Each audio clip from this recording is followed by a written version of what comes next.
चालक भएको हुनाले विमान चालक यस अर्थमा गर्व लाग्छ कि मैले कसैलाई पनि एउटा गन्तव्य पुर्याउनुमा सफल हुन्छु। तपाईँहरूको काम त त्यस्तै हो। मैले आकाशे मार्गबाट गर्छु भने तपाईँहरूले सडक स्थल मार्गबाट गर्नुहुन्छ। तपाईँले एउटा कथा भन्न चाहन्छु। म धेरै समय अगाडि धेरै पहिला आजभन्दा 30 वर्ष अगाडि अमेरिका जानुभन्दा अगाडि पनि 40 वर्ष अगाडि मैले पनि नेपालमा ट्याक्सी चलाएको थिएँ 2 हप्ता रमाइलोको लागि बुझ्नलाई। त्यतिखेर मैले अनुभव गरेको कुरा आज मैले हाम्रै सजिलो मार्फत मैले नचलाए पनि मैले फिल गरिरहेको छु। र अमेरिकामा पनि बस्दाखेरि येलो चेकर क्याब भन्थ्यो। न्युयोर्कमा मैले पनि चलाएको एक महिना तर घाटा लागेको थियो किनभने त्यो रेन्टमा लिनु पर्थ्यो र उनीहरूले भनेको गन्तव्य चाँडो नपुग्दा VHS मात्रै हुन्थ्यो, अहिले जस्तो मोबाइल हुन्थ्यो। त्यो स्पिकरमा आउने बित्तिकै जो पहिला पुग्यो उसले त्यो प्यासेन्जर उचाल्थ्यो। र मैले महिना 1.5 महिना 2 महिना जस्तो काम गरेर छोडेँ होइन।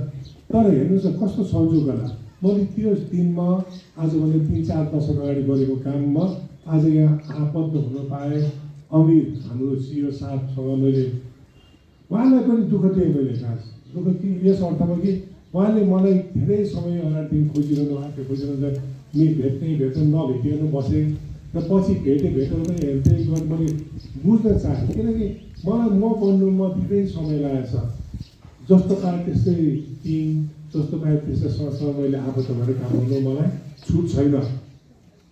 यो देशमा सबैको हितको लागि अगाडि बढ्नुपर्छ भनेर आवाज उठाउने व्यक्ति भएको हुनाले पनि मैले सजिलोलाई धेरैसम्म बुझ्ने प्रयास गरेँ। अमिर भाइको ब्याकग्राउन्ड पनि बुझेँ।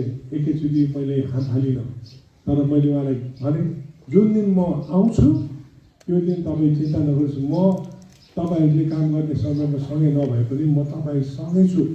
यस अर्थमा सँगै छु कि भोलि जे पनि सँगै हामी लड्छौँ, सँगै हामी बढ्छौँ। त्यस कारण तपाईँलाई मैले यो भन्न चाहन्छु, तपाईँहरू हामीसँग आबद्ध हुनुहुन्छ। यो विषयमा मलाई जहाँसम्म लाग्छ तपाईँहरू हुनु सबैभन्दा कान्छोमै होला है, सबैले कान्छोमै होला है। कालो कपाल सुनेर तपाईँ सबै सेम रहेछ है। म एउटा सिनियर भएको नाताले पनि र मेरो पनि आवाज समाजमा केही